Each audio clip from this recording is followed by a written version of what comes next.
Oh my god, they're gonna announce who the new Spider-Man is. I really need this job.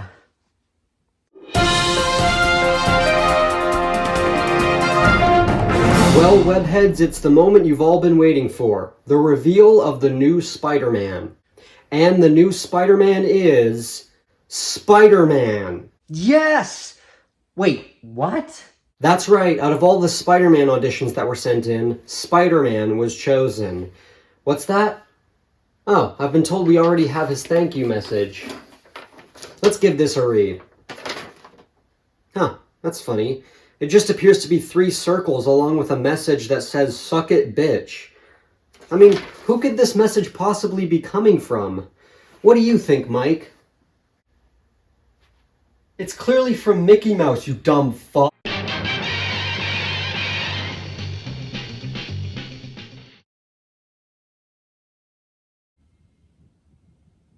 Oh, hey guys. I'm just reading the Marvel Team-Up Omnibus. This was a comic book series in the 70s and 80s where Spider-Man would team up with a different Marvel character in each issue. Characters like Iron Man, Captain America, Black Panther, Doctor Strange. It wasn't the best series ever, but it was cool to see Spider-Man interact with other Marvel characters. I mean, with Sony owning Spider-Man, it's not like we can ever get a proper crossover in the movies. Who would be able to make that happen anyway? It would have to be someone who's powerful and has lots of money.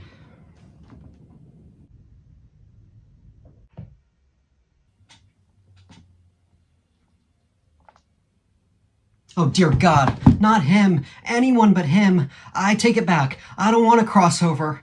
Which is a crazy thing to say, because for the longest time, fans wanted Spider-Man and all of Marvel's characters to coexist together. But as a result of Marvel's characters being owned by different studios, it seemed like it would never happen. But slowly over time, it did happen.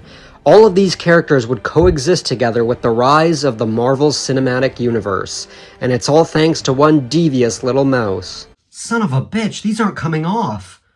You see, it all goes back to 2006, when president of Marvel Studios, Kevin Feige, realized that they could make a shared universe centered around the characters that they owned. They may not have had access to the more popular characters such as X-Men, Fantastic Four, and of course Spider-Man, but they did have access to lesser-known characters such as Iron Man, Captain America, Thor, Black Widow, and Hawkeye. Kevin Feige wanted to build a universe around these characters. And hey, it also helped that they managed to gain the film rights to the Hulk, despite the fact that Universal still owned the distribution rights. Thus, the Marvel Cinematic Universe, or MCU, was born. The MCU's first phase was able to establish these 6 characters separately over the course of 5 movies, leading up to the crossover film, The Avengers, in 2012. This was a very unique approach to a film franchise at the time. No one had really seen anything like it, and there was one little bastard who was able to see the potential in all of this. So in December 2009, Disney bought Marvel for $4 billion. Jeez, what's next? Are they gonna buy Star Wars?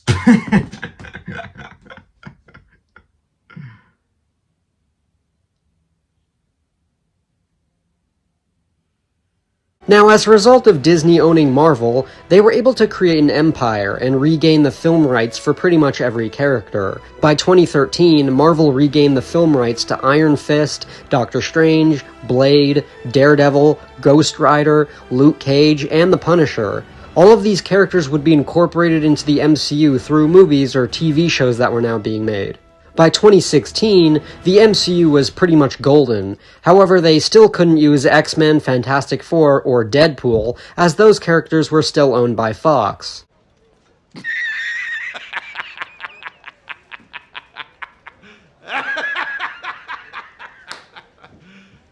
You serious? Yeah, he just bought his little mouse ass out of that problem. So by 2019, thanks to Disney, Marvel now had access to X-Men, Fantastic Four, and Deadpool. Now you might be wondering what any of this has to do with the particular Spider-Man movie that this video is about. Well, the thing is, even though Marvel now has access to every single one of their characters now, there's always been one small complication: the fact that Spider-Man is still owned by Sony. The only character that to this day, Marvel doesn't have full access to. But Spider-Man is in the MCU, so how did this come about? Well, to answer that, we have to go back to 2014 with the release of The Amazing Spider-Man 2. You see, at this time, Sony saw what the MCU was doing and wanted to use this movie to set up their own cinematic universe. So not only did they have plans for The Amazing Spider-Man 3 and 4, but also wanted to make a bunch of spin-offs based around other Spider-Man characters. Now first, let's start with The Amazing Spider-Man 3 and 4, which had planned releases of June 10th, 2016 and May 4th, 2018. Mark Webb and Andrew Garfield were both returning for the third. They also had the same writers of the previous film attached to the third. Now, it's no surprise that these movies were setting up the Sinister Six.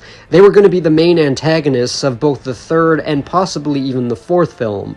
Paul Giamatti was going to return as Rhino and be one of the members. Norman Osborn was also going to be resurrected somehow, and he, along with the Gentleman, would exhume Gwen Stacy's corpse and give her the Carnage symbiote. She would also be a member of the Sinister Six. It sounds like they would be taking inspiration from the Ultimate Spider-Man clone saga. Speaking of symbiotes, another idea that Mark Webb wanted was to have Peter get the black suit and use it as a way to cope with Gwen's death. Okay, it's hard to say which of these ideas would be in the third film or the fourth film, but either way, it just sounds like they're pulling these ideas out of their asses. It sounds like they only care about setting up a universe and less about telling a good story. Case in point, the spin-offs. The most notable spin-off planned was a Sinister Six movie written and directed by Drew Goddard to be released on November 11th, 2016. And similar to the Raimi films, they also had plans for a Venom spin-off, despite the fact that he hadn't even been properly introduced yet. A spin-off film with Felicia Hardy/Black Cat was also in development. They also were planning a film based on Spider-Man 2099. There we go, now that's a movie I would want to see. Something else interesting is that there was talks of Sam Raimi potentially directing a new trilogy of films with Tobey Maguire as Spider-Man. Not only that, but Maguire and Garfield's Spider-Man would cross over in a film called Spider-Man vs. The Amazing Spider-Man. A crossover between the live-action Spider-Man actors? Yeah, like that'll ever happen. Although I do find it a bit strange that they would want two different versions of Spider-Man going on at the same time. Keep in mind that the Spider-Verse concept wasn't really big yet, so audiences would probably be confused by this. Now the thing is, Sony was planning most of these movies before The Amazing Spider-Man 2 even released, and that was one of their mistakes. The movie wasn't exactly received well, and it also didn't perform as well as they were hoping. In fact, the film grossed $716 million, making it the lowest-grossing live-action Spider-Man film ever made. The future of the TASM-verse, or Webverse, was put into question. Roberto Orci also left The Amazing Spider-Man 3 in favor of Star Trek Beyond, which resulted in a delay for both the third and fourth film. By this point, it became clear that the Amazing Spider-Man film series would not be continuing. So Sony had no choice. They were going to have to sell the rights to Spider-Man back to Marvel. Nah, I'm just fucking with you. Of course they're not going to let Spider-Man go. But this is when the MCU comes in. Sony at one point in time actually wanted the Amazing Spider-Man films to be incorporated into the MCU. In fact, Sony and Disney came to an agreement to add the Oscorp building into the New York skyline for the first Avengers movie. However, this didn't end up happening because it was too late into production. Years went on, and fans started to lose hope about the web-slinger joining the ranks of Marvel's other heroes. But then the unthinkable happened. In February 2015, Sony and Marvel came to an agreement to allow Spider-Man to appear in the MCU. Essentially, with this deal, Sony would still have ownership of the character and would finance and distribute these MCU Spider-Man movies. However, Marvel Studios would be producing the movies. Sony would still, however, have final say with the creative control. The deal allowed Marvel to create 3 Spider-Man movies and have Spider-Man appear in 3 other team-up type movies. The next question was, who would this new version of Spider-Man be? Would Garfield be playing the MCU Spider-Man, or would they cast a new actor? Well, unfortunately for Garfield fans, Sony wanted someone younger for the part.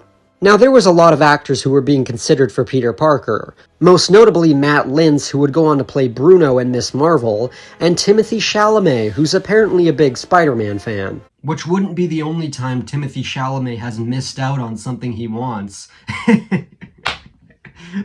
Because he still hasn't won an Oscar. Now, some actors who auditioned for the part that I find interesting is Chandler Riggs, who played Carl in The Walking Dead, Joseph Quinn, who would go on to play Human Torch, and even Zachary Gordon, who played Greg Heffley in the Diary of a Wimpy Kid movies. However, over thousands of actors, an unknown actor named Tom Holland got the role. Holland also ended up being the youngest actor cast as Spider-Man, being only 19 years old. Now, I know at this point you guys just want me to get to Spider-Man Homecoming, but there is something I have to address. The MCU's Spider-Man did not make his first appearance in Homecoming, but rather a year prior in the 2016 film Captain America: Civil War, which was the start of Phase 3 of the MCU. Now, I'm not going to be reviewing this entire movie because it's not a Spider-Man movie, but I do feel I should address it given that this was our introduction to the MCU Spider-Man. So I'm just going to go over all of his scenes. With that being said, this is Spider-Man's appearance in Captain America: Civil War. Now, Civil War is a 2.5-hour movie, and the character that we're looking for doesn't appear until around the 1 hour 17-minute mark. After Steve Rogers / Captain America is named a criminal, Tony Stark, who is on the side of the law, decides to recruit a new hero to his side. The film then cuts to Queens, where we see Peter Parker, played by Tom Holland, coming home to see Tony Stark talking to his Aunt May, played by Marissa Tomei.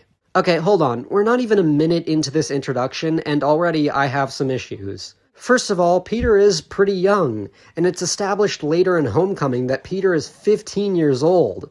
Why the fuck would Tony Stark recruit someone that young to fight the Avengers? In fact, let's go back to earlier in the movie. I work for the State Department. Human Resources. I know it's boring, but it enabled me to raise a son. His name was Charlie Spencer. You murdered him. In Sokovia. Yeah, that's right. A kid who was around the same age as Peter was killed during the events of Age of Ultron, and this seems to be the motivating factor that makes Tony Stark side with the government in this movie. But then he recruits Peter, this young kid who is a vigilante, which completely goes against everything he's trying to do in this movie. He was completely willing to risk this kid's life if it meant stopping Steve and his team. How can the man who invented time travel be this fucking dumb? And then there's Aunt May, who is significantly younger than the previous versions of the character. This was a decision made because they wanted to play Aunt May more as a cool older sister. My problem with this is that they established that she doesn't know Peter is Spider-Man because... No. If she knew, she would freak out. And when she freaks out, I freak out. Oh, she'll freak out. Okay, but what exactly is the danger of Aunt May knowing? I mean, yeah, I get that she would be freaked out knowing Peter goes out to fight crime, but given how cool and understanding her character appears to be in this movie, I don't really see the point of her not knowing. Wait, unless they want to use this opportunity to adapt the story of when Aunt May discovers Peter is Spider-Man. Yes! What a great story that is. I can't wait to see them do that. I'm sure it's going to be great. Now, Tony talking to Peter in his bedroom, for the most part, is actually handled pretty well, as long as you can get past Tony being an idiot. They establish that Peter gets all his tech from the dumpster and has mechanical web shooters. I also like how they address his origin in this movie. When Tony is asking questions, Peter just gives very vague responses. Look, when you can do the things that I can, but you don't, and then the bad things happen, they happen because of you. The reason this works so well is because we've already had 2 origin story movies, and we don't care to see another one, so it's a refreshing, quick, and subtle way to give this information to an audience that's already familiar. Okay, so a little bit later we get the iconic airport fight where Tony's team and Steve's team all fight each other. Tony says underoos, which is Peter's code to grab Steve's shield, and we get our first look at the upgraded suit that Tony made for him. Now this suit is clearly inspired by the early Steve Ditko design, which I do respect them for doing, but if I'm being honest, I'm not a fan of this suit at all, especially how it looks in this movie. It is significant for being the first live-action suit to have his eyes move and be expressive, but personally I've never really liked Spider-Man having expressive eyes because it makes him look less intimidating to criminals. I don't understand. I'm intimidating. I also don't like the small chest symbol. Now, I know the chest symbol was originally small in the comics, but I've always preferred bigger symbols like the ones that Maguire and Garfield have. This small symbol just seems too kid-like to me. I get that it canonically was designed by Tony Stark, so I guess that makes sense, but that doesn't mean I have to like it. Also, what's with these black lines he has? Are these really necessary to add? I also think the colors are way too muted in this movie, and it makes the suit look kinda ugly as a result. Oh, and there's also another problem with this suit, the fact that it looks fake as fuck. That might be due to the fact that this suit was pretty much entirely CGI. Yeah, I'm not kidding, this is not actually a real suit. They actually had a real suit for Tom Holland to wear on the set, and here's a picture of it. Now, this suit isn't perfect, but I personally think it's way better than the final suit. Even the chest symbol looks better. But they ultimately decided to cover this suit with this CGI bullshit, and it really shows. Spider-Man never looks like he's actually there with the other characters. Yeah, I'm just gonna say it. This has to be the worst live-action Spider-Man costume. There's just so much wrong with it. But now that I've bitched about the way he looks, it's time to talk about his fighting, which is pretty good. They're able to display how strong he is when he's able to stop Bucky's arm, proving that he's actually stronger than a super soldier, which is a moment I like. They also display his spider sense, which is used in a more subtle way than with Maguire and Garfield. He also gets into a one-on-one with the Captain himself. Stark tell you anything else? That you're wrong, you think you're right, that makes you dangerous. Does he even know why the Avengers are fighting? During this fight, he's constantly saying how Mr. Stark told me to do this, Mr. Stark told me to do that, I gotta impress Mr. Stark. But why? You're telling me that Peter never once thought to ask Tony why they're fighting and what the fuck is even going on? What a moron. Also, here's something else that doesn't make any sense. Why would Peter even side with Tony Stark with this conflict? He's a fucking vigilante. The government doesn't even know who he is. He should be on Steve's side. Better yet, he shouldn't even be in this fight to begin with. Why does Tony even need him? Hey guys, you ever seen that really old movie? Empire Strikes Back? Jesus, Tony, how old is this guy? I don't know, I didn't carbon date him, he's on the young side. Oh wow, Tony doesn't even know how old he is. Does anyone else find it ironic that the character who is on the side of the law is also the most irresponsible? Oh good god, I have all these problems, and we're not even at its first solo movie yet. So in the end, Peter is able to bring down Ant-Man when he's giant-sized, but gets hurt in the process, so Tony forces him to stay down. Even though that doesn't really make sense, considering Peter should be able to come back from that pretty quickly. Now, there is a post-credit scene where Aunt May is helping him with his bruise, and then he discovers that Tony gave him a spider signal with his new web shooters. We then get a promise that Spider-Man will return. So that was Spider-Man's appearance in Captain America Civil War. And I really don't get the point of this. I read a quote from the directors of this movie, Anthony and Joe Russo, where they said they only ever envisioned the movie with Spider-Man, so it was important to them that the deal with Sony worked out. And to that I say, bull fucking shit. This movie easily could be envisioned without Spider-Man because it would be the exact same fucking movie. Spider-Man has no impact on the story. If anything, his inclusion actually makes the story worse because it just makes Tony's motivations make no sense. I guess they wanted to include Spider-Man because he does play an important role in the Civil War story in the comics.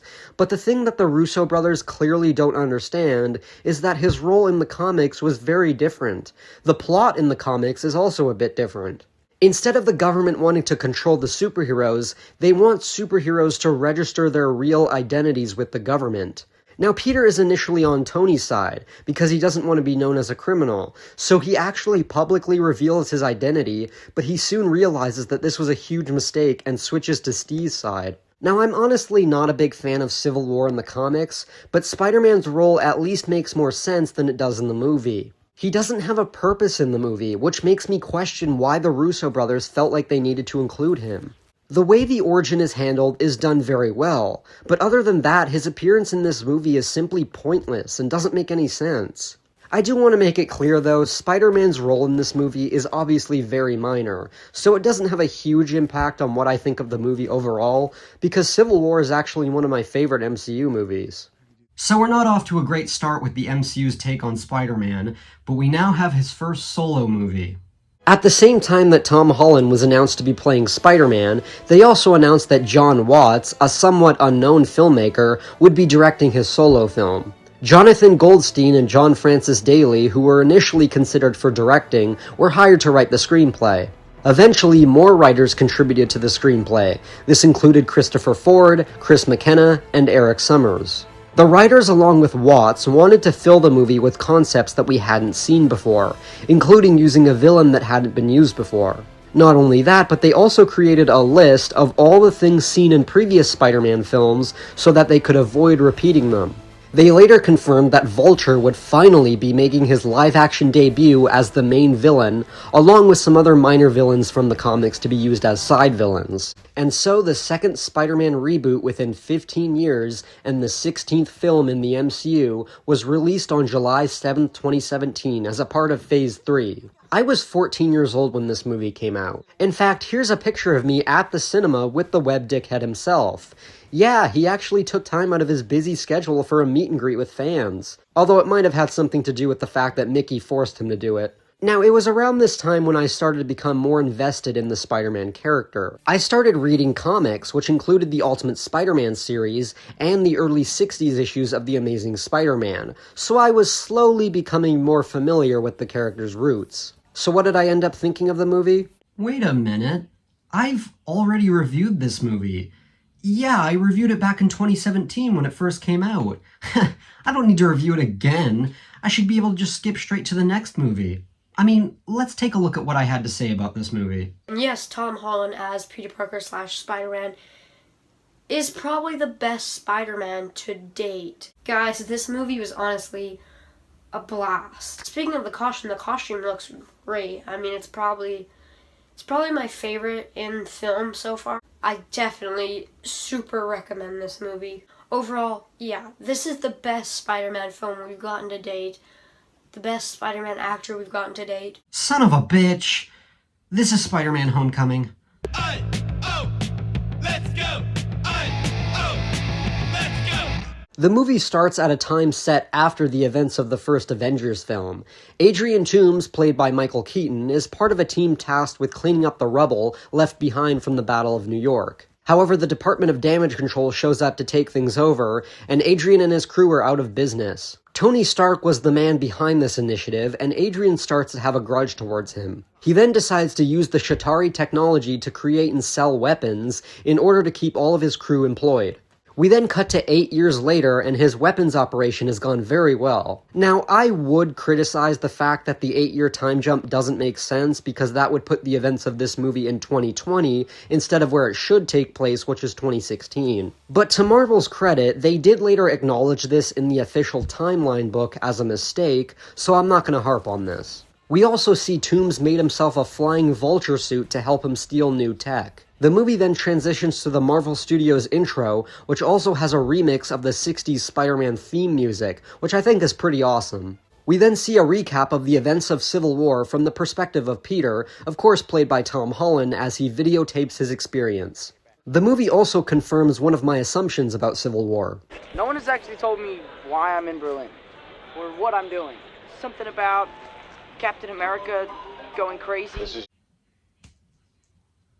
So after Peter's video diary, Tony, played by future Doctor Doom Robert Downey Jr., tells Peter that he can keep the upgraded suit, although he doesn't want Peter taking on anything too big. 2 months go by, and Peter seems obsessed with going on his next big mission, but hasn't heard back about anything. We see that he goes to Midtown High, and... Wait, hold on. Okay, so the filmmakers made it a point to fill this movie with concepts we haven't seen before, and avoid things we have seen before. Well, they already failed, because this is now the third adaptation in a row that starts with Peter in high school. Look, I get that the filmmakers didn't have a ton of options because this is already an established universe, and Peter being in high school is an easy way of explaining why we haven't seen Spider-Man until now. He's only 15 years old, so he hasn't had his powers for very long. But come on, guys, this whole thing of Peter being in high school and adjusting to Spider-Man is so played out at this point. You really couldn't think of a better way of incorporating him into this universe? Do you want to take a guess, out of the thousands of Spider-Man comics there are, how many Peter was in high school for? Here's the answer. 62. 62 comics out of thousands, and yet these movies seem to keep wanting to have Peter in high school. There's so many more concepts you could have used to explain Peter Parker being in this universe. But whatever, I don't want to dwell on this aspect too much. The most important part of this is what the filmmakers can do to make the high school setting feel different. Sup, penis Parker? Did he just call Peter Penis Parker? Yes, folks, that is indeed Flash Thompson, played by Tony Revolori. And yes, he did indeed say Penis Parker, which is the dumbest thing I've ever heard. This is a spin on something Flash calls Peter in the comics.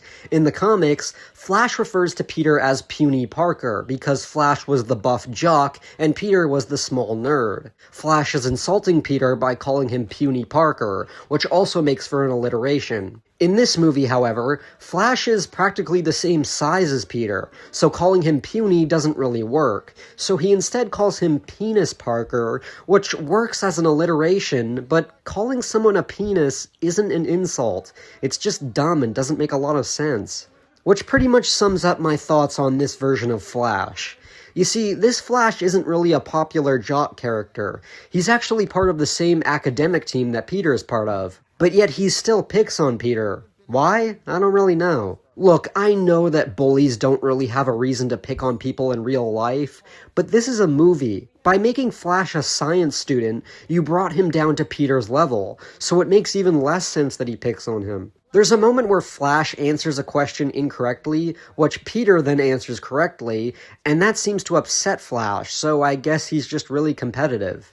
He's also portrayed as a bit of a dumbass in this movie, which is even more confusing. It also doesn't help that I find his character to just be annoying in these movies. They try to play him as this really cocky but dumb goofy guy who wants to be internet famous, but he just comes across as so irritating whenever he's on screen. But now let's talk about Peter's other classmates who were introduced in this scene. First is Betty Brant and Jason Lanello, who co-anchored the school's news report.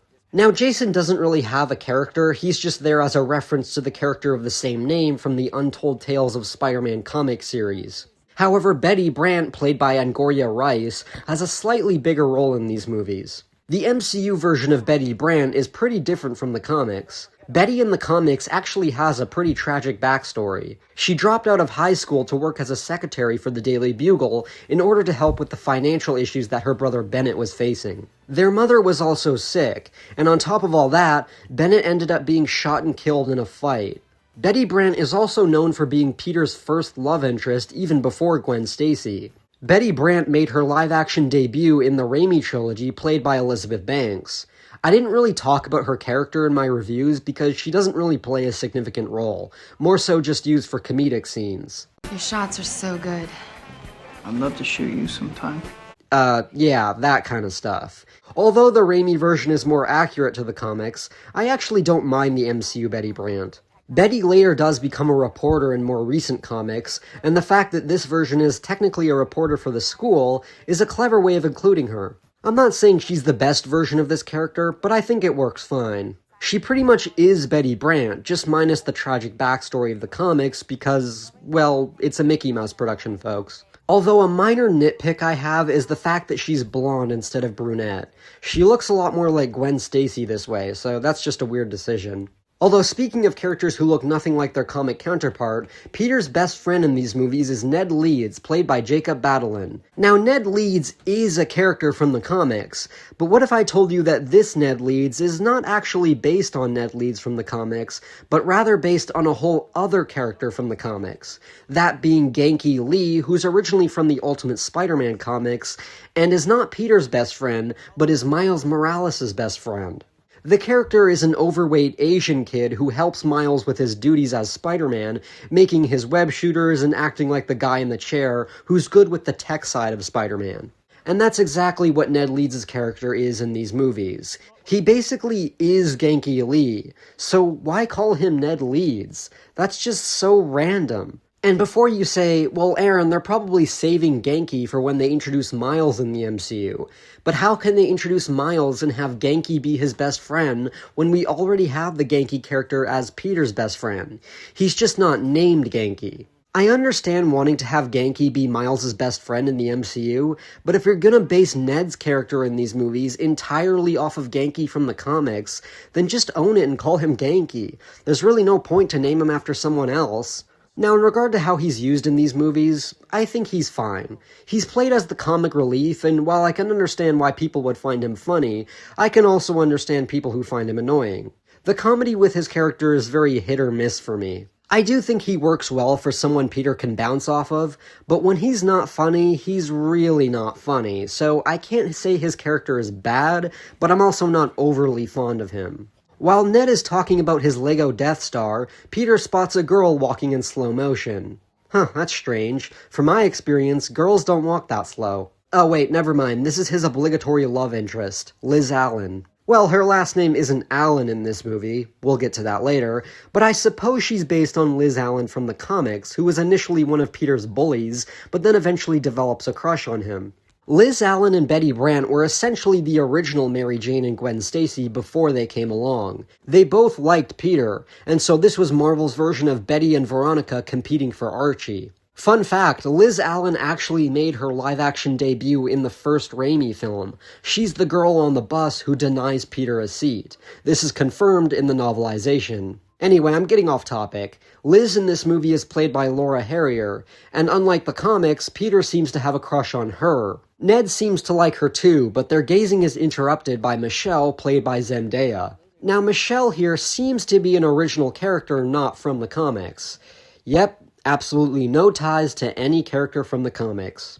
Her character in this movie is played as the mysterious girl with no friends, who secretly keeps tabs on everyone, especially Peter, who she seems to be obsessed with. She's essentially Allison Reynolds in The Breakfast Club. And that's all the major supporting characters in this movie. I may not be a big fan of a lot of them, but I'll give the movie this. Even though this is the third adaptation of a high school Peter Parker, they actually do a good job making it feel more realistic, especially compared to the Raimi and Tasm films having the kids look like adults. These actors all look like they could pass for high school students, and even the way these scenes are presented feels like an actual high school. I also like seeing characters like Howard Stark and Bruce Banner displayed on one of the walls and in one of Peter's classrooms. I appreciate those types of Easter eggs to make the MCU feel like a big universe, as it should. So Peter is happy that school has ended, and goes to get a sandwich from his favorite deli run by Mr. Delmar, where we get another joke about Aunt May being hot. How's your aunt? Yeah, she's alright. Oye, la tía de una italiana que está buenísima. I'd just like to point out that not only did they make this joke in Civil War, but also earlier during Peter's video diary.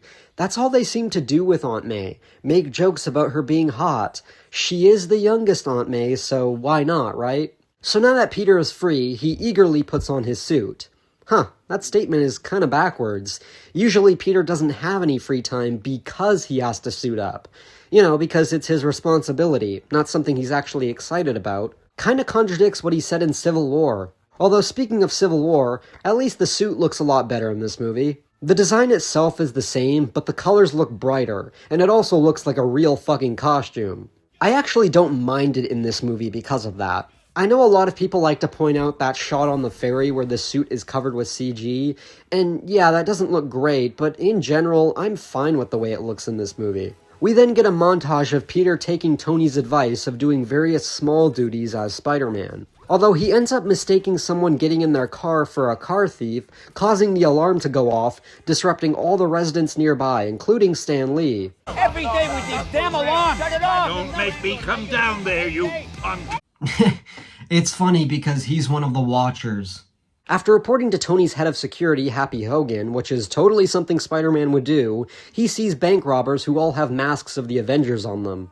They also possess some unusual-looking weapons. Weapons that manage to cut through the deli, but Peter manages to save both Mr. Delmar and his cat. Peter tries to tell Happy about this, but he's busy moving all the Avengers' belongings to a new facility.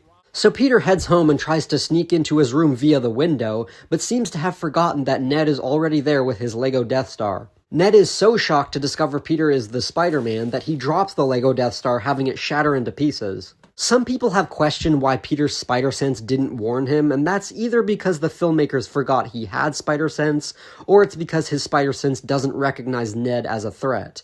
I'll give them the benefit of the doubt and say it's because Ned isn't a threat.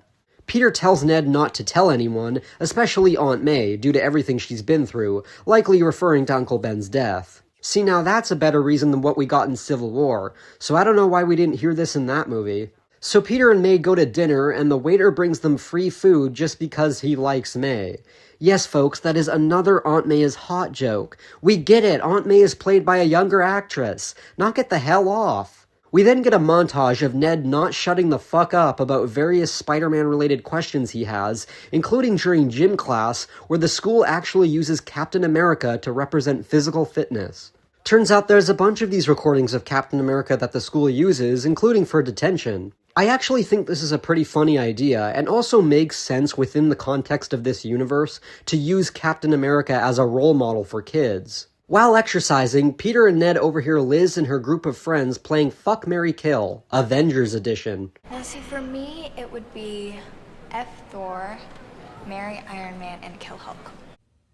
Unbelievable. I mean, they saved everyone from an alien invasion, and all these girls do is argue which one they'd rather fuck, marry, or kill? Kids these days just have no respect. But as it turns out, Liz doesn't care for any of those Avengers hunks. She likes the guy who shoots webs and sticks to walls. Sounds kinky. However, Ned blurts out that Peter knows Spider-Man, causing Flash to call bullshit, and harps on Peter to invite Spider-Man to Liz's party. They end up going, but Peter ends up getting distracted by a mysterious blue explosion in the distance, so he goes to investigate. He goes to swing, but there aren't any buildings around, so he's forced to run across the field. This is actually one of my favorite scenes in the movie. This is the first time a Spider-Man movie has addressed this. What happens when there's nothing for his webs to attach to? Well, he's forced to get to his destination on foot and leap from house to house. This is a concept that's explored in The Amazing Spider-Man issue 267, where Spider-Man is trying to catch a criminal in a suburban neighborhood without swinging. It's a pretty funny and interesting comic, and that's where this scene comes from. Peter finds a weapons deal happening involving two of Toomes' employees and tries to chase after them, but Toomes hears about this and shows up in his Vulture suit to take Peter high into the sky. Awesome, we're finally going to get our first fight between Spider-Man and Vulture. Oh, well, I guess not. Wait a minute, his suit has a built-in parachute? Why the fuck would he need that? For those of you who don't know, and I'm guessing the filmmakers didn't know this, but Spider-Man is actually capable of making a parachute out of his own webs. In fact, he actually uses a web parachute in one of his earliest battles with the Vulture. Are we sure this is a Spider-Man movie? I mean, he kinda seems more like...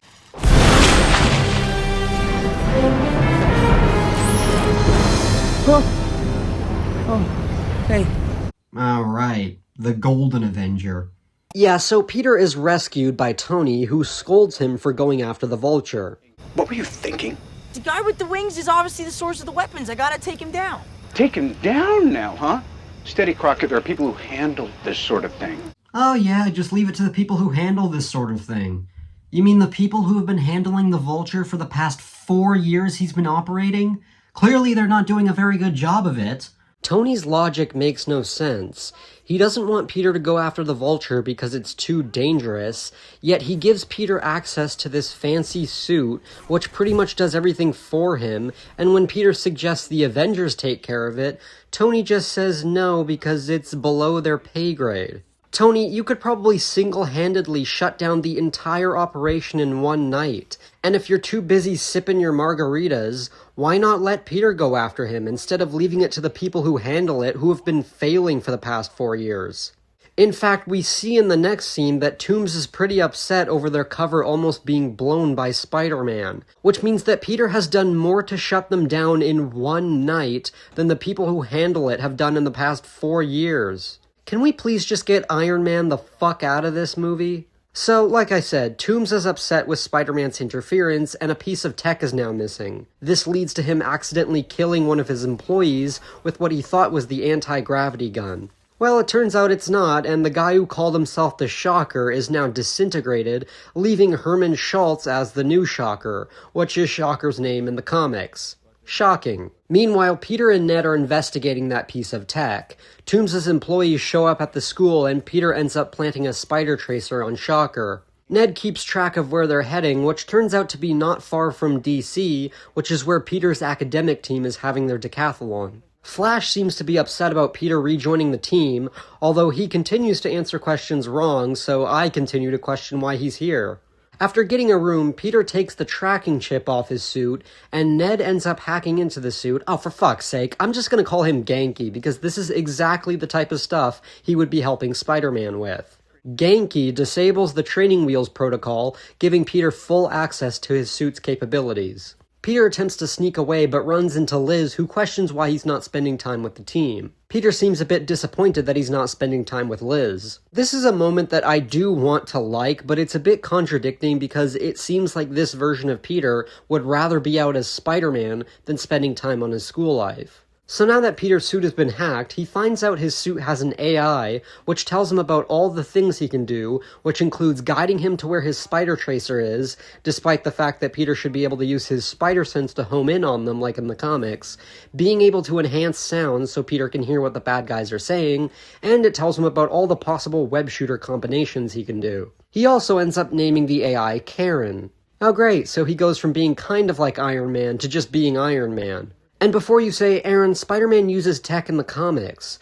Yes, you're right, he does use tech in the comics to assist him, such as the aforementioned spider tracers, and of course his web shooters. But Peter designed all of them himself, because, he's actually smart, unlike the dumbass that this movie portrays him as. All his tech, aside from his basic web shooters, is handed to him by Tony Stark. Why would Spider-Man even need an AI programmed into his suit? It pretty much does all the work for him. I also find it funny that he has access to the AI after he completes the training wheels protocol.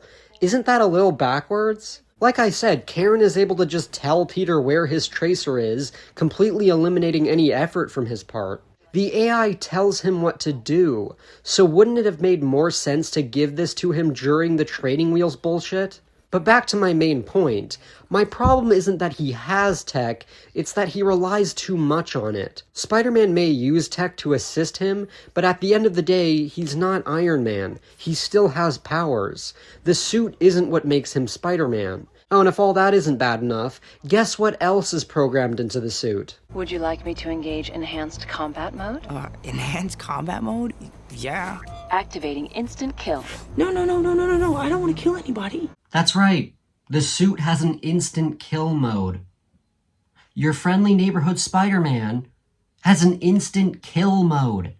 Or as I like to call it, the Andrew Garfield mode. Because he's the Spider-Man that kills people.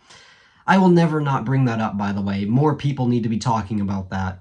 Okay, I know the instant kill mode is played as a joke, but it's still pretty dumb that Tony would put that into his suit, whether it's training wheels protocol or not. So long story short, Vulture shows up again and Peter has a tiny scrap with him, although they still don't actually fight, and Peter ends up getting stuck in a truck full of the Shatari weaponry. This brings him to a damage control warehouse. While stuck, he ends up practicing with his web shooter combos, and we see that his suit has web wings. Yes, this was in fact the first Spider-Man movie to include the web wings from the comics. These allow Peter to glide, but the funny thing is, they didn't really have a purpose until this very movie. Spider-Man has had these web wings since his first appearance in Amazing Fantasy 15. They've always been a part of his design, but the strange part is he never actually used them for anything, and it was never explained why he even has them. He wasn't using them to glide around, so they pretty much served no purpose other than just making him look cool. They've also been super inconsistent about the web wings. Sometimes they appear and sometimes they don't, depending on the artist. And even then, the artist wouldn't even add them half the time. Steve Ditko was pretty consistent with this, but pretty much every artist after him kept forgetting about the web wings. Although I don't really blame them because, like I said, they don't do anything. As far as I know, and please correct me if I'm wrong about this, but the MCU movies were really the first to ever actually use the web wings in a practical way. Peter does use them to glide in these movies. In fact, we've seen more attention on the web wings in recent years, as Marvel's Spider-Man 2 put a lot of emphasis on web wings as one of the main ways of traversal. Now, while it does make for very fun traversal in the video game, I've never been crazy about the idea of web wings in general. They may look cool, but Spider-Man being able to glide just doesn't seem very necessary to me. I'm not against Spider-Man using them, but it's just something I don't much care for. So Karen tells Peter that the alien tech Genki has, is actually a bomb, so he manages to get free from the warehouse and rushes back to the decathlon to warn him. However, because all the phones had to be put through the scanner, Peter isn't able to warn him before the alien tech starts fucking shit up while everyone is in the elevator. Although don't worry, because the suit is able to see inside the monument. Okay, you guys already know I don't like that. Let's just move on. Oh, and apparently the spider on his chest can fly off and act as a drone. Great. What's wrong? You've reached the southwest window. Why are you hesitating? Spider's never been this high before. You have also not reinstalled your parachute, so a fall from this height would most likely be lethal. Oh no, he doesn't have his parachute. If only Spider-Man had access to webs that he could shoot onto the monument, therefore stopping his fall.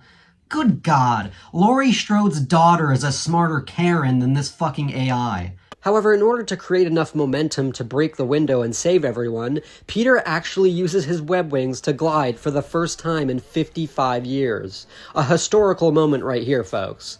He uses the helicopter to swing back and break through the window. He successfully saves everyone and has this moment with Liz, which I do think is funny. So, is everyone okay? This is your chance, Peter. Kiss her. I like how they make fun of the whole upside-down kiss that the character is famous for. It works well for this movie's tone. Although this funny joke is followed by some not-so-funny jokes and more of Flash being annoying. We then see Adrian Toomes seeing the news report of the incident at the Washington Monument. We also get Jason and Betty's school report on the incident, which I also think is pretty funny. I have to give credit to the two actors here. They both elevate the comedy with their realistic acting. They both give the report in this monotone way, which perfectly captures a high school news report. And speaking of the report, the teacher, Mr. Harrington, ends up revealing that he's really not a great supervisor. As you know, we made it out alive, and that's the important thing. We couldn't bear to lose a student on a school trip. Not again. Wow. It's a good thing they have Iron Man Jr. at the school now. But here's a fun fact. Mr. Harrington here, played by Martin Starr, actually appeared previously in the MCU, specifically the Incredible Hulk. He's the guy that Bruce Banner gives pizza to in order to gain access to the computers. And yes, it was confirmed that this is the exact same character. Pretty cool connection. However, what if I told you that's not the only character from this movie who's appeared in an earlier MCU film? And what if I told you that character is Peter Parker? Yeah, that's right. Spider-Man may have had his first appearance in Captain America Civil War, but Peter Parker was technically seen all the way back in Iron Man 2. He was the kid wearing the Iron Man helmet who Tony saves from the drone attack.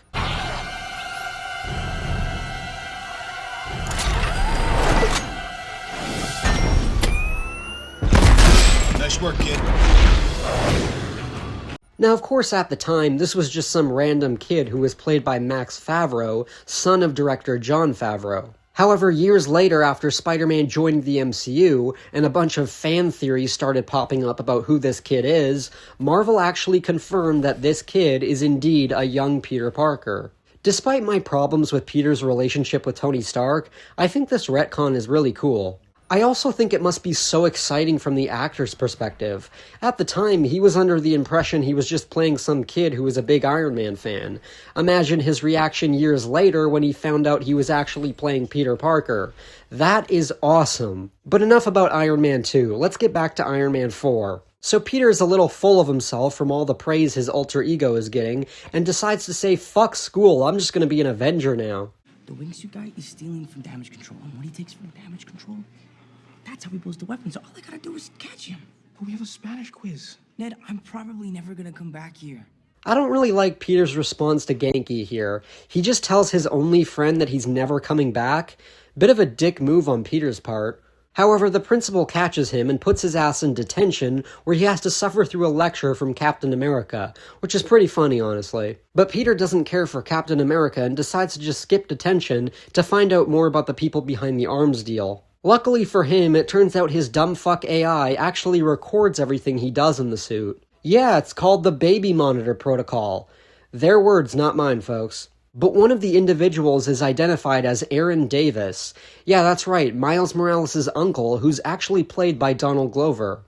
Why is this significant? Well, Donald Glover was one of the main inspiration behind the creation of the Miles Morales character, and so him playing Uncle Arron in the MCU, I think, is a pretty cool idea. So Peter confronts Arron Davis using his enhanced interrogation protocol, and even though I fucking hate all these suit protocols he has, I'll admit this scene is pretty funny. Remember me? Hey, I need information, you can give it to me now. Arron agrees to tell Peter where the next arms deal is going to be because he doesn't want his nephew exposed to the weapons. This is of course confirmation that Miles Morales does indeed exist in the MCU. So Peter ends up at the Staten Island ferry to try and catch Toombs and his buyers, one of which turns out to be Matt Gargan, who is the Scorpion in the comics. Peter ignores a call from Tony and takes out the buyers. Vulture arrives and has a little tangle with Peter, although they still don't actually fight. However, the weapon ends up splitting the ferry in half, and Peter, panicking, tries to emulate Tobey Maguire, but fails. It's okay though, because Iron Man is here to save the day. Iron Man Sr., that is. Tony is upset with Peter for going behind his back and hacking into the suit, so he makes Peter give the suit back. Let's have it. You don't understand. The thing is, this is all I have. I'm nothing without this suit. Look, Peter, if you're nothing without the suit, then you shouldn't have... If you're nothing without this suit, then you shouldn't have it. Whoa, that was weird. Even Tony is pointing out the problems with this movie. Okay, but in all seriousness, since this is a pivotal part of the movie, I thought now would be a good time to give my thoughts on Tom Holland as Peter Parker / Spider-Man. For those of you who saw my review of the first Amazing Spider-Man, my take on Garfield in that movie was that I didn't really like him as Peter Parker, but I liked him more as Spider-Man. Well, it's pretty much the opposite here. I do think Holland fits the role of Peter Parker very well. He's a loser, but he's not the punk that Garfield was. He admires Liz from afar, unlike Garfield, who takes pictures of his love interest, has her on his computer, and may or may not touch up stuff. Holland's Peter is a lovable loser. He comes across as a sweet kid. Well, in most cases when he's not being a douche to Genki. I wouldn't say he's as charming as Maguire's Peter, but Holland plays the role really well with the material he's given. It also helps that Tom Holland is a really good actor, as we'll see later in this movie as well as the whole trilogy.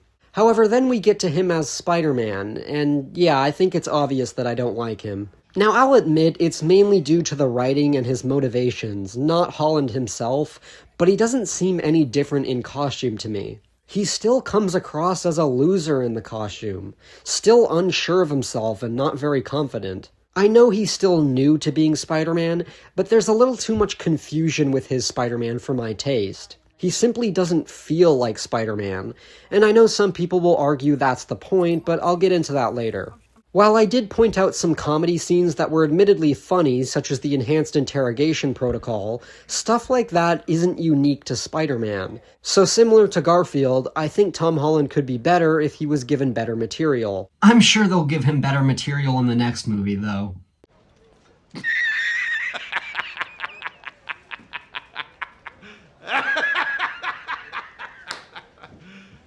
You serious? So now that Peter doesn't have a fancy suit anymore, he's stuck being plain old Peter Parker, which is comic book Peter's dream come true.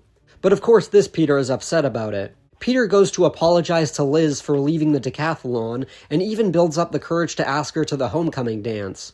Yeah, we finally get to the thing the movie is named after. Liz agrees to go, and Peter rushes home to ask Aunt May for help to get ready. This is actually the one scene with Aunt May in this movie that I actually like. I think it's nice to see Aunt May helping Peter tie a tie and teaching him how to dance. But folks, it's time to put on our shocked faces because Peter walks up and rings the doorbell, revealing...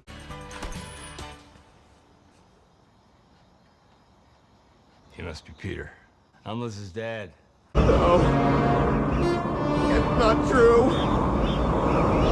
That's impossible! Search your feelings. You know it to be true. Well, it's nice to have a Spider-Man movie that actually surprises me. Not only is this twist unexpected, but it also makes for an interesting dynamic we haven't seen before. The villain being the father of Peter's love interest. Now, Liz being related to the Vulture is not something from the comics. In the comics, the villain known as Molten Man is actually Liz's stepbrother.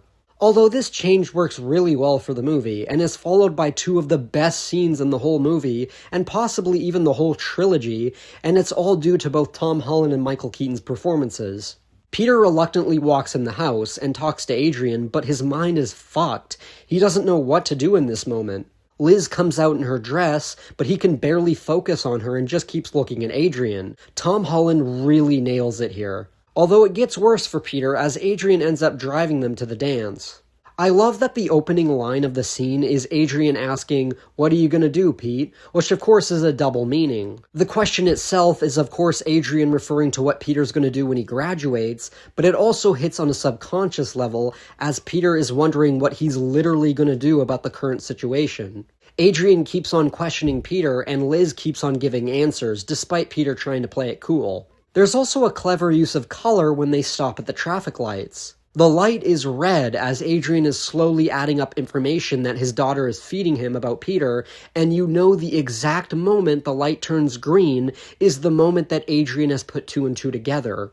It's very suspenseful, and the acting from Holland and Keaton is great. This scene is fucking brilliant, and I remember being on the edge of my seat watching this in the theater. It's easily the best scene of the movie and one of the best scenes in any Spider-Man movie. But it's not over yet because after they arrive at the dance, Adrian sends Liz in so he can talk with Peter alone. Because Peter saved his daughter's life, he decides to give Peter a chance to forget about everything and leave his business alone, and threatens to kill him if he does interfere. I love when Peter exits the car and walks up to the doors with muffled sounds playing in the background. Peter still doesn't know what to do, but he finally walks in and over to Liz where he ultimately decides to run off and don his homemade Spider-Man outfit to go and stop Adrian. Wait, what the hell happened? I mean, this went from being a fairly shitty movie that's the complete opposite of Spider-Man, to a movie that glues me to the screen with a surprising twist, good use of sound and color, clever writing, and phenomenal performances. I don't think I've seen a Spider-Man movie with such a drastic change in quality. My god, maybe 14-year-old Arron was right about this movie. But before we can judge if my past self was right, there's still a bit more movie left. Peter runs into Shocker, where they have a surprisingly pretty good fight for such a minor villain. It's a shame none of the Vulture encounters could be like this. Peter ends up being saved by Genki, who uses his web shooter. It turns out Peter left his phone in Adrian's car, so he's able to track him. Wow, it's nice to see Peter actually being smart for once. Genki helps track Adrian in the computer lab, but gets caught by a teacher, so he's forced to do some quick thinking. What are you doing here? There's a dance. I'm looking at porn. Wow, truly a loyal friend, sacrificing his dignity to protect Peter's identity. I didn't see Harry in the other movies do anything like that. So Peter is able to follow Adrian to his destination by stealing Flash's car. Wait, hold on. Spider-Man drives a car to go catch the bad guy. Why the fuck would Spider-Man chase after a bad guy using a fucking car? A reminder that this movie had 6 writers, and you're telling me that not one of them looked at the script and thought to themselves, maybe we shouldn't have Spider-Man drive a car because it's kind of really fucking dumb? It's not like he's in a suburban neighborhood again like earlier. He can easily follow Adrian by web swinging. Why would he even choose to drive a car when he's clearly inexperienced in smashing into shit? That's just putting more lives at risk. I guess we're back to Peter being a dumbass. So Peter finds Adrian, who explains his motivations and how the rich and powerful like Stark don't care about the small workers like him. He may be small potatoes compared to some of the other MCU villains, but I think Vulture is one of the best villains in the MCU. His motivations make sense, and he's not one of those forgettable villains like Ronan, Darren Cross, or Calcilius. Michael Keaton's performance certainly helps. He's very intimidating, especially in the car scene I mentioned, and the twist of him being Liz's dad makes him way more interesting. His flying Vulture suit is a little boring, but similar to Electro, they probably wanted to avoid his comic design because it doesn't exactly translate well into live action. I wouldn't say he's the best villain of the Spider-Man movies, but he's certainly a lot better than the ridiculous TASM villains. I mean, sure, his motivations are due to Tony Stark being an asshole and not really anything to do with Spider-Man, but I can accept that given the circumstances of Spider-Man's introduction in this universe. I'm sure they wouldn't do that again, though, right? Oh, jeez, I really gotta stop saying stuff like that. So after Adrian's bad guy monologue, he sends his vulture wings flying around the room to destroy all the pillars surrounding Peter, leaving him pinned underneath all the wreckage. It seems like he's done for, but Peter manages to muster all his strength to lift the rubble off of him, proving that he is more than just the suit. Now at this point you might be thinking, well surely Arron is going to praise this scene, right? After all, it's adapting one of the most iconic moments from the comics. Well, unfortunately, this scene has very little impact for me. Now, sure, you can argue this moment works well for Peter's arc in this movie, but in order to explain why I'm not a huge fan of this, I need to explain how this moment was depicted in the comics. This moment comes from The Amazing Spider-Man issue 33, which is the final part of a 3-part arc entitled If This Be My Destiny, and was released back in 1966. Now, in an earlier issue of ASM, issue 10, Peter finds out that Aunt May is in need of a blood transfusion. The doctor asks for his blood, but Peter is worried about the effect on Aunt May, since his blood is radioactive, but of course he can't tell anyone, so he reluctantly agrees to give his blood. And it all seems to go well. That is until issue 31, when Aunt May faints in front of Peter, so he calls the doctor and later finds out in issue 32 that they detected radioactivity in her blood, and that she isn't going to last much longer. Peter realizes that this is all because of his blood, so that's it. Aunt May is going to die. But there appears to be some hope as Dr. Connors tells about a new serum from overseas that could be a cure for Aunt May. Dr. Connors orders this serum, but because Doc Ock is also interested in it for his experiments, he has his goons drop in and steal the serum. When Peter learns about this, he's determined to find where this potential cure is, and starts tearing apart entire gangs in order to find out. Nothing will stand in his way. Finally, after days of searching, he finds Doc Ock's hidden underwater base. Fighting like a madman, he's able to fight off Doc Ock, but accidentally ends up destroying part of the structure holding the base together. Doc Ock ends up escaping, but all the machinery falls towards Peter. He's able to move himself in a way so he doesn't get crushed, but he's trapped underneath this huge amount of machinery. He looks ahead and sees the serum, the only thing that could save Aunt May, but he can't get to it. He's been fighting for days now, he's out of energy. But he can rest for a bit and regain his energy, right? Well, it's at this moment he notices water dropping from a leak in the ceiling. This base is about to collapse. He's gonna drown if he doesn't get out of here right now. But he can't. He's too tired. The machinery is too heavy. It's an impossible task. It's over. He failed Aunt May just like he failed Uncle Ben. But Peter thinks to himself, no, I can't let this happen. Not again. I'm going to do this. I need to do this. So he calls upon every ounce of strength he has and tries his hardest to lift the massive weight on top of him. He's starting to black out, but he finally manages to lift it off. He did the impossible, all to save Aunt May. That is what makes this moment so impactful. And what makes this even better is the way Steve Ditko depicts it with his beautiful artwork. He was the one who actually came up with this story arc. And that's not even the end of the story. There's more shit he has to overcome before bringing the serum to Aunt May. But my point with all of this is that what makes this moment so impactful isn't that he's able to lift something heavy, it's why he's able to do it despite all these impossible odds. This moment was also adapted into an episode of the Spectacular Spider-Man animated series, and while I don't think that show did it as well as the comic, it still did a good job. However, Spider-Man Homecoming's depiction doesn't work for me because it's missing all of the details I just went over. There's no sense of urgency with this scene. It's not like there's somebody's life at stake or he's in danger of drowning. The only danger is that Adrian is planning on stealing Avengers equipment. Peter is able to lift all the rubble not because he needs to save anyone, but simply because he wants to prove himself as a real hero. I'm sorry, but that's just not compelling to me. It doesn't give me the same feeling as the moment in the comics did, so I find it underwhelming. But we still have a final confrontation between Spider-Man and Vulture. Vulture goes after the Avengers' plane that's carrying all their equipment, but Peter is literally on his tail. They have a scrap on the plane which causes the propeller and engine to be damaged, sending it towards the city. Peter manages to steer it towards the beach where it crash lands. Adrian still tries to attack and fly off with one of the boxes, but unfortunately for him, his suit is damaged and blows up. But thankfully, this version of Peter isn't a murderer, so he ends up saving Adrian from the flames. Adrian is found by Happy, proving that Peter can in fact be a real hero. Back at Midtown High, Peter spots Liz saying goodbye to Betty, as we find out she's moving due to her dad turning out to be a criminal. Wow, so I guess this is it for Peter and Liz. An interesting turn of events compared to the usual ending we get between Peter and his love interest. So I guess that means they're going to do something new in this trilogy that we haven't seen before. Great! Maybe Peter won't even have a girlfriend. We'll need a new team captain next year, so I am appointing Michelle. Thank you.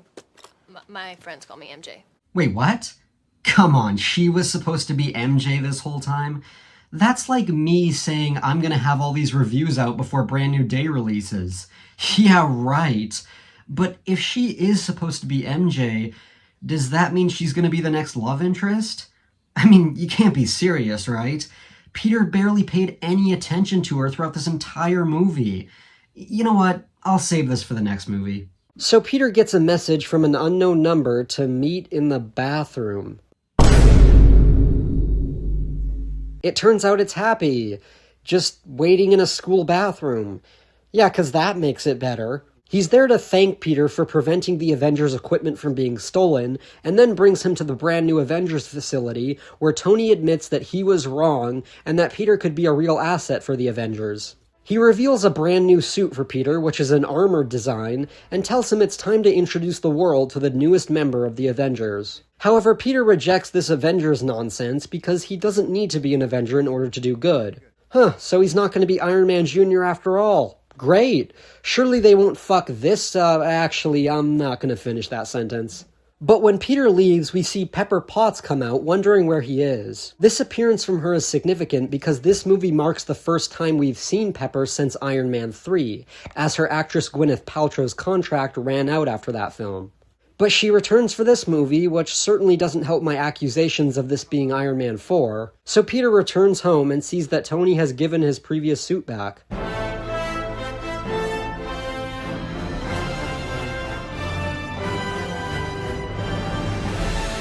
Holy shit! Do you guys see what I see? It's about to happen. They're gonna adapt the conversation. Oh boy, this is gonna be an emotional moment. What the f- What? But you can't do this to me. You know how much I sacrificed? Really? That's how you portray Aunt May discovering Peter as Spider-Man? So many people gasped when the camera panned around to reveal Aunt May standing there. This moment in the comics was a huge deal. Aunt May, the character who Peter made sure to never let know he was Spider-Man because the shock would be too much for her, has just discovered his biggest secret. They even addressed how important this was earlier in this movie as well as in Civil War, yet the movie plays this moment for laughs. And for those of you who are going to say, well, this is a different portrayal of Aunt May, so isn't the reaction here more in line with this version? And yeah, you're right, it is more in line for this Aunt May, but that just proves what I said earlier about there being no point for Aunt May not knowing Peter is Spider-Man. After all, she's the cool and understanding older sister, so if that's the case, what was the point of this? Just so you could make this dumb what the F joke minus the uck? This has to be my least favorite ending of any Spider-Man movie. But if you know the MCU, it's not over yet because we have a mid-credit scene as well as a post-credit scene. The mid-credit scene is Adrian walking down his cell block where he runs into Matt Gargan. Relax. This, it's not on you. It's on our little spider friend. I've got some boys on the outside who would love to meet him. Yeah, this isn't followed up until Brand New Day. But Gargan does ask if Adrian knows Spider-Man's true identity, and because Peter saved his life, Adrian actually denies this. I like the idea of a villain knowing who Spider-Man is, but not giving it up simply because he owes him and has a level of respect for Peter. Now, the post-credit scene is another Captain America PSA about patience, clearly meant to be a meta-joke making fun of the whole waiting around for the post-credit scene, which I can appreciate because, let's be honest folks, post-credit scenes are starting to get a little ridiculous. We then get another promise that Spider-Man will return. So that was Iron Man 4, which pretty much sums up my problem with this movie. This movie feels more like an Iron Man sequel than a Spider-Man movie. As a fan of the comics, and especially the early Steve Ditko era, which this movie does take some inspiration from, it's disappointing to me as an adaptation. My biggest problem with this movie by far is how Spider-Man is portrayed. I think anyone who's even slightly familiar with the character knows that Peter Parker is a nerd. He has a love for science and enjoys school, whenever he's not being picked on, that is. But in this movie, you can say Peter is good at science, sure, but he doesn't seem to care about school at all and would much rather be out as Spider-Man. That is completely backwards. Peter sees being Spider-Man as a curse. Spider-Man is always getting in the way of his school life and his relationships, but in the end, he still does it because he was given great power, which comes great... Don't you dare finish that sentence. Don't do it. I'm sick of it. Okay, yeah, I think you get the point. I hate how his costume essentially acts as an Iron Man suit and does all the work for him. Despite Tom Holland's best efforts, he doesn't feel like Spider-Man at all. The filmmakers wanted to fill this movie with concepts that hadn't been seen in a Spider-Man movie before, and I don't blame them for that. I mean, this is the 6th Spider-Man movie, and the 3rd incarnation of the character in 15 years, so of course you would want the movie to feel fresh. But I feel that in trying to make the movie different from what we've seen before, they lose integral parts of the character as a result. This is a movie where Spider-Man barely web swings, has a built-in parachute, has an AI in his suit that doesn't seem to realize he has powers, and drives a car in order to catch the bad guy. That is just laughable, and not in a good way. I also think this might have the most underwhelming action scenes of any Spider-Man movie. We never get a proper fight between Spider-Man and Vulture, which is disappointing because you'd think a villain like the Vulture would make for a pretty cool fight scene. Peter's arc in this movie, learning what it means to be a real hero, rather than just doing it for the thrills, is not a Spider-Man story that I care much about, especially since it contradicts information given in Civil War. Now, I haven't talked about the music, which is composed by Michael Giacchino, who would go on to do the music for all of the MCU Spider-Man films. He previously worked on Doctor Strange, and while I do really like his score for that movie, in terms of the Spider-Man movies, I was never really a huge fan of the music.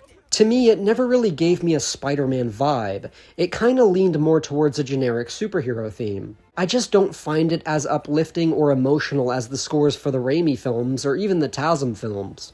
Now, that's not to say I hate the music. It works perfectly fine for these movies, and without getting too ahead of myself, I do think it works very well in No Way Home. So I guess my feelings towards the music are similar to my feelings towards the movie. It just doesn't feel like the Spider-Man I know. But you know what? This movie is pretty good, all things considered. Now, I know that might sound contradictory to all the things I've been complaining about, but I have to be honest. If you put aside the adaptation aspect of the character, this is actually a really well put together movie. Unlike the Raimi and TASM films, this movie does a great job portraying a realistic high school setting, and I think the references to other superheroes in the universe actually benefits this because it feels more realistic for a high school set in the MCU. It makes sense that these kids would be talking about the Avengers. It's not just fan service for no reason. Sure, I don't love a lot of the supporting cast, especially that of Flash and Aunt May, and some of the comedy really doesn't work, but trust me, these aspects are not nearly as insufferable as they are in the movie that follows. Homecoming does have some genuinely good comedy, and if you know me at all, you know that's pretty rare for me to say about an MCU movie. I love that this movie gave us Spider-Man trying to maneuver in a suburban neighborhood. That's something interesting to see and is one of the new concepts that actually works in this movie. Speaking of new concepts, the Vulture is a really good villain, and the twist of him being Liz's dad is very effective. And hell, I may have shit on the homage to ASM-33, but I don't think the scene is bad on its own. Far from it, in fact. It's well acted, and I like the reflection of his mask, which recreates the half-mask drawings from the Ditko era. Like I said, it works for this movie, and at least they made some sort of effort to include that moment, even if I do think it falls short compared to the comic version. Tom Holland and Michael Keaton are the two standout performances here. They both give it 100%. I think everything from Peter asking Liz to homecoming all the way to the fight with Shocker is genuinely superb filmmaking, and I cannot praise the car scene enough. This chunk of the movie is also the only time that he does feel like Spider-Man. Peter leaving Liz at the dance to go stop the bad guy who just threatened his life is such a Spider-Man thing to do. I fucking love that. Look, if this was 5 years ago, I would have been way nastier to this movie. I used to really not like it, but I think it was more due to me being so fixated on how it adapts the source material. And while I still stand by what I said regarding the adaptation side, how can I possibly call this movie bad when it has genuinely good filmmaking? I'd be a fool to say that. With my review of The Amazing Spider-Man 2, I said it's better as an adaptation than it is as a movie. Homecoming is pretty much the opposite. If I ignored the comics and just judged it solely as a movie, I would probably give it a 7. However, if I'm judging it as an adaptation, it's closer to a 5 or even a 4. So I'm going to give Spider-Man Homecoming a 6 out of 10. So to answer the question, was 14-year-old Arron right about this movie? Not really, no. But he wasn't exactly wrong either. But folks, it turns out Tom Holland's journey as Iron Man Jr. isn't over yet. I guess you could say it's far from over. That's right. Join me next time when I review Spider-Man Far From Home. And all I have to say about that is, Mr. Stark, I don't feel so good. Now that is an Avengers level threat.